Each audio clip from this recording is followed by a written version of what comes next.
ঢাকাই সিনেমার জনপ্রিয় অভিনেত্রী শাবনূর দীর্ঘদিন চলচ্চিত্র থেকে দূরে থাকলেও তার জনপ্রিয়তায় এতটুকুও ভাটা পড়েনি।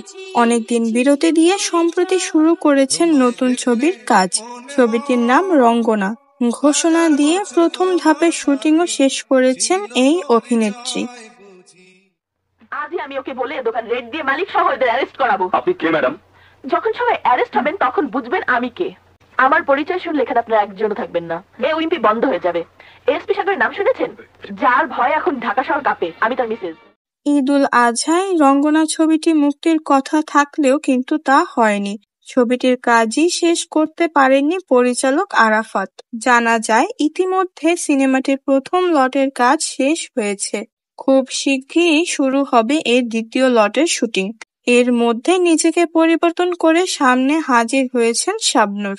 আমার হৃদয় একটা আয়না, এই আয়নায় তোমার মুখে ছাড়া কিছুই দেখা যায় না। আমার হৃদয় একটা আয়না, এই আয়নায় তোমার মুখটি ছাড়া কিছুই দেখা যায় না।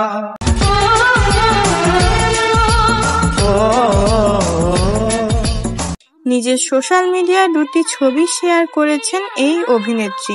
তাকে দেখেই বোঝা যাচ্ছে শরীরের মেদ ঝেড়ে ফেলেছেন তিনি।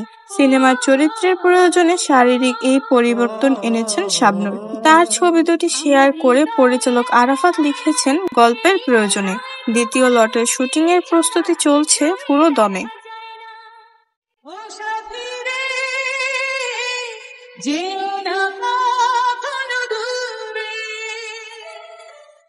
শোনা গিয়েছিল নির্মাতা চয়নিকা চৌধুরীর পরিচালনায় মাতাল হাওয়া সিনেমা দিয়ে অভিনয়ের বিরতি ভাঙতে যাচ্ছেন শাবনূর।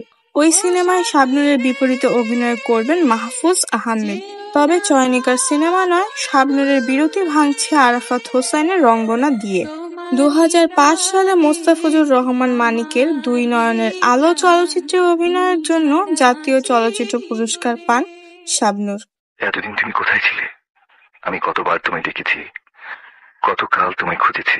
আমি তো এখানেই ছিলাম, খুব কাছে, তোমার মনের মাঝে। এতদিন তুমি বুঝতে পারোনি। সিনেমা থেকে অনেক বছর দূরে সরে থাকা শাবনূর ছেলেকে নিয়ে স্থায়ীভাবে বসবাস করছেন অস্ট্রেলিয়ার সিডনিতে। 2015 সালে মুক্তিপ্রাপ্ত পাগল মানুষ সিনেমার পর আর কোনো সিনেমায় দেখা যায়নি তাকে।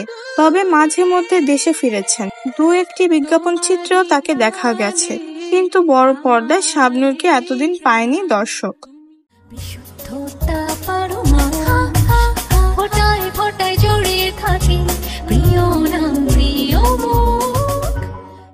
এইদিকে শাবনূরের এমন পরিবর্তন দেখে দর্শকরা বেশ পছন্দ করেছেন।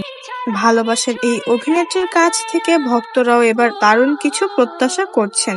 তাদের আশা, পর্দায় আবারও পুরনো শাবনূরের দেখা মিলবে।